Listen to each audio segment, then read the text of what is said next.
요새 해외 주식으로 많은 수익을 거두신 분들이라면 RIA 계좌라는 것에 많은 주목을 하고 계실 것 같습니다. 그런데 막상 이 RIA 계좌를 활용해서 양도소득세 절세를 하려고 보면 현실적으로 굉장히 까다로운 조건도 많고 어렵습니다. 절세가 많이 될지도 의문이고요.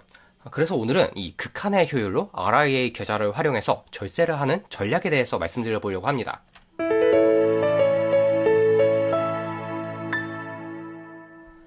먼저 RIA 계좌가 무엇인지 어떻게 절세가 되는 건지에 대해서는 제가 여기 영상으로 예전에 말씀드린 적이 있기 때문에 이 영상을 참고해 주시기 바라고요. 간단히 요약해서 말씀드리자면 이 해외 주식을 만약에 우리가 샀다가 비싸게 팔게 된다면 그 양도소득에 대해서 우리는 세금을 내게 되어 있죠. 양도소득세를 신고해서 부과하게 되어 있는데 이것을 RIA 계좌라고 하는 2026년에 신설된 제도를 통해서 팔면 면세가 된다는 제도라고 할 수 있겠습니다.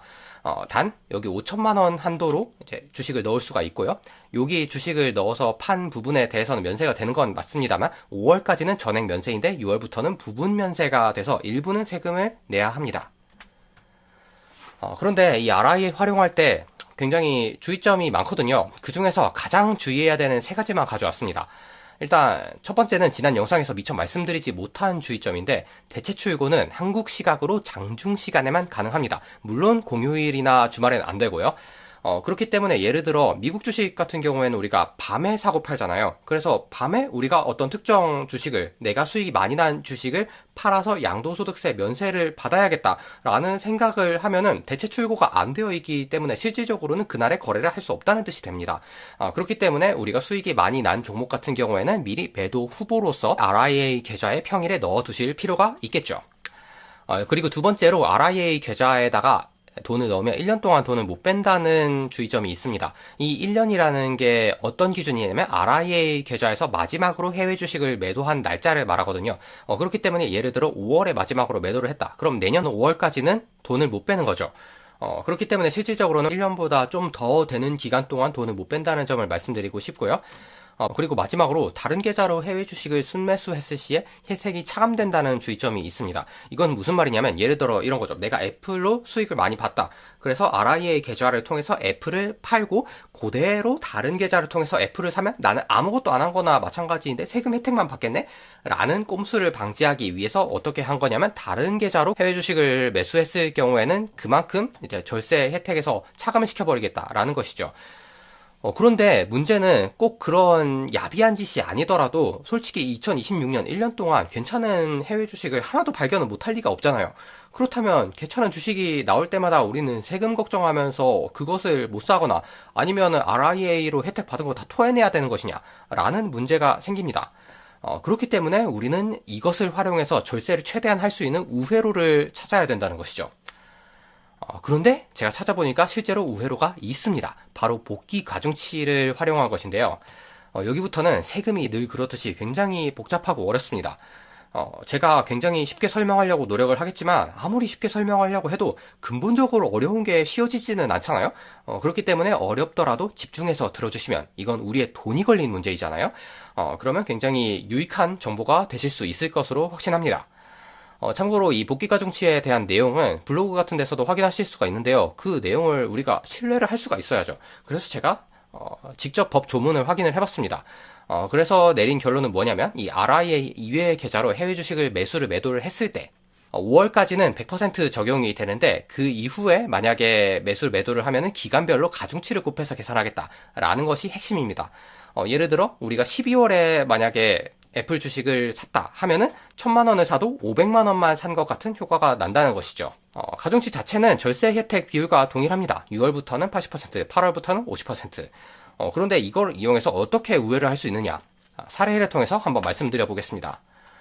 예를 들어 우리가 구글과 디즈니 주식을 가지고 있다고 쳐보겠습니다. 구글은 2천만 원에 사서 5천만 원이 됐습니다. 150% 수익이 난 거죠. 그리고 디즈니는 수익이 하나도 안 나서 1억 원에 샀던 게 아직도 1억 원입니다. 이런 상태라고 가정을 했을 때 만약에 우리가 구글 주식을 팔면 2천만 원이 5천만 원으로 올랐으니까 3천만 원어치의 양도소득이 발생한 셈이죠. 그러면 우리가 약 20%로 계산을 했을 때 600만 원의 양도소득세를 내야 합니다. 실제로는 기본공제 250만원, 세율 22% 이런 게 있습니다만 그냥 딱 떨어지게 20%로 계산하겠습니다. 왜냐면 복잡하게 계산을 하면 이 내용 자체가 복잡하기 때문에 너무 내용이 산으로 갈 수가 있거든요. 그렇기 때문에 이제 디테일 다 빼버리고 그냥 깔끔하게 계산을 하자면 600만원의 세금을 내게 되어 있고요. 그런데 만약에 이것을 RIA 계좌로 옮겨서 5월까지 팔게 된다면 전액 면세가 됩니다. 양도소득세는 한 푼도 안 내도 되죠. 그런데 5월이 아니라 만약에 12월에 판다 하면 아까 가중치가 50%라고 말씀드렸죠. 그렇기 때문에 600만원의 50%인 300만원만 내면 됩니다. 이것이 RIA를 활용한 기본적인 절세 전략인데요. 문제는 우리가 이 주식 두 개만 가지고 있을 리가 없다는 것입니다. 만약에 2026년에 애플이 갑자기 좋아 보여서 무조건 사야겠다라는 생각이 들었습니다. 그래서 구글을 매도한 것까지는 좋았는데 애플을 2천만원어치를 매수했다고 쳐보겠습니다. 그러면 우리는 2천만원어치를 매수를 했으니까 40%만큼 세금 혜택이 차감이 됩니다. 그러면 양도소득세는 약 240만원을 내야 되는 거죠. 600만원의 40%만큼 추징을 당한다고 보시면 되겠습니다. 쉽게 말해 RIA로 판 5천만원 중에 2천만원은 노인정하겠다는 거죠. 왜냐면 다른 데서 2천만원을 샀으니까. 그런데 잘 생각해보면 내가 내 돈 내고 2천만원어치 주식을 사는데 240만원이나 세금 내고 시작한다? 이런 일은 절대 있어서는 안 되죠. 그러면 나는 뭘로 투자해가지고 돈 벌란 말인가? 그런데 애플을 사고 싶은 마음을 꾹 참았다가 8월에 매수를 하시면 세금 혜택을 더 누리실 수가 있습니다. 아까 말씀드렸다시피 8월부터는 가중치가 0.5배로 적용이 되거든요. 그러면 마치 애플을 1,000만원어치만 산 것처럼 적용이 되기 때문에 양도소득세는 40%가 아니라 20%만큼 혜택이 차감돼서 120만원만 내시면 됩니다. 실제로는 이렇게 금액이 작아지면 기본공제 때문에 120만원보다 세금이 꽤 적어집니다만 일단 개념상으로는 그렇습니다. 그런데 당연히 8월까지 매수를 참고 기다릴 수가 없죠? 주식을 사려는 거는 우리가 어떠한 종목이 매력적인 가격이라는 걸 발견했다는 뜻이잖아요. 그런데 그 매력적인 가격이 과연 8월까지 유지될까? 그런 보장은 어디에도 없죠. 그럴 거면 차라리 세금 더 내고 수익률을 높이겠다라는 생각이 들만 하죠. 그러면 RIA 자체가 무용한 것이 아닌가라는 생각을 하실 수 있습니다. 하지만 앞선 예시에서 우리는 힌트를 얻었습니다. 놀라운 창의력을 발휘해서 이런 전략을 세우는 거죠.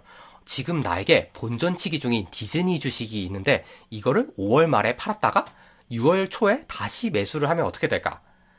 그러면 애플은 일단 2천만원어치 매수한 게 확정이죠.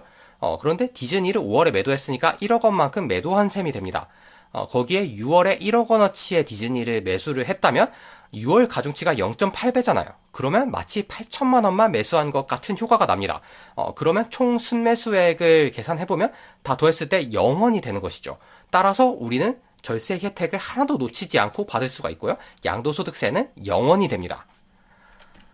이런 놀라운 전략을 이제 간단히 요약하자면 해외 주식을 매수하고 싶지만 RIA 계좌 혜택의 축소가 우려될 때, 즉 우리가 순매수액이 늘어나는 것이 우려가 될 때 다른 해외 종목을 5월 말에 매도한 다음에 6월 초에 재매수하면 이 5월과 6월의 가중치의 차이가 있기 때문에 순매수액이 줄어드는 효과가 난다는 것입니다.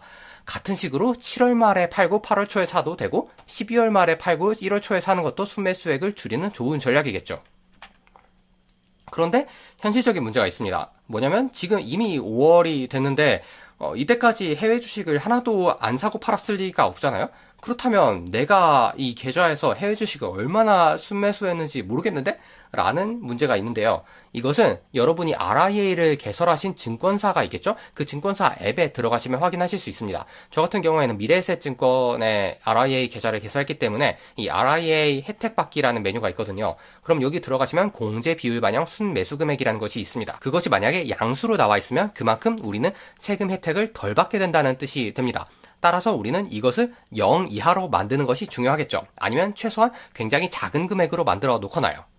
그걸 위해서 이제 아까 말씀드린 이 야바위를 벌인다고 할 수 있겠는데요. 이 야바위용 주식에 조건이 좀 있습니다. 일단 첫 번째로 수익률이 본전 근처이거나 손해보고 있는 주식이 이상적입니다. 본전인 게 가장 좋긴 한데요. 뭐 손해보고 있는 주식이라도 나쁠 건 없습니다. 아마 이걸 고민하시는 분들 같은 경우에는 양도소득이 많이 생기시는 분들일 것이기 때문에 손해랑 이득을 합산해가지고 양도소득세, 절세 전략을 세우시겠죠? 그때 활용하실 수 있고요. 그런데 만약에 수익률이 플러스인 상태의 주식을 판다. 그럼 어떤 문제가 생기냐면 양도소득세를 줄이려고 RIA 계좌를 만들었더니 그것 때문에 공연히 수익 나고 있는 주식을 또 팔아가지고 양도소득세를 더 내는 주객전도의 상황이 생기는 것이죠. 그런 사태를 예방하기 위해서는 수익률이 본전 근처인 주식이 가장 이상적이고요. 그 다음에 덩치가 클수록 절세 효과가 큽니다. 왜냐하면 순매수액을 많이 줄여줄 수 있으니까요. 아까 말씀드린 전략은 이 가중치의 차이를 이용한 거죠.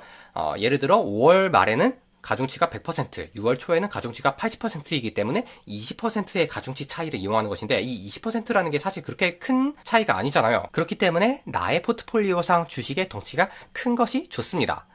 그리고 마지막으로 주가 흐름에 평온한 종목이 낫겠죠. 예를 들어 5월 말에 내가 주식을 매도했다. 6월 초에 매수를 한다. 그런데 그 사이에 주식이 파바박 올라버리면 그것 때문에 엄청난 손해를 볼 수가 있는 거죠. 그렇기 때문에 웬만하면 비교적 주가 흐름이 평온한 종목을 고르시는 것을 추천해 드리고 싶습니다. 자, 그리고 사실 뭐 지금까지도 여러 가지 주의점을 말씀드렸습니다만 진짜 마지막으로 주의점을 한 가지 말씀드리자면 날짜 산정이 대금 정산일 기준입니다. 무슨 뜻이냐면 예를 들어 우리가 주식을 팔았다. 그러면 실제로 돈 들어오는 거는 이틀 뒤라는 거는 아마 많은 분들이 알고 계실 거예요. 이것도 마찬가지로 이 거래일 기준이 이영업일 후로 계산되기 때문에 우리가 5월 말에 주식을 매도해야겠다라고 생각을 하신다면 5월 31일까지 기다리는 것이 아니라 마지막 영업일이 올해 5월 같은 경우에는 5월 29일 금요일이거든요. 그러면 이틀 전이 5월 27일까지는 매도를 하셔야지 그것이 5월에 매도한 것으로 인정된다는 뜻이 되겠습니다. 자, 이렇게 해서 RIA 계좌를 적극적으로 활용해서 우리가 해외 주식 양도소득세 절세를 하는 방법에 대해서 간략히 말씀드려 보았고요. 다음에도 유익한 영상으로 만나요.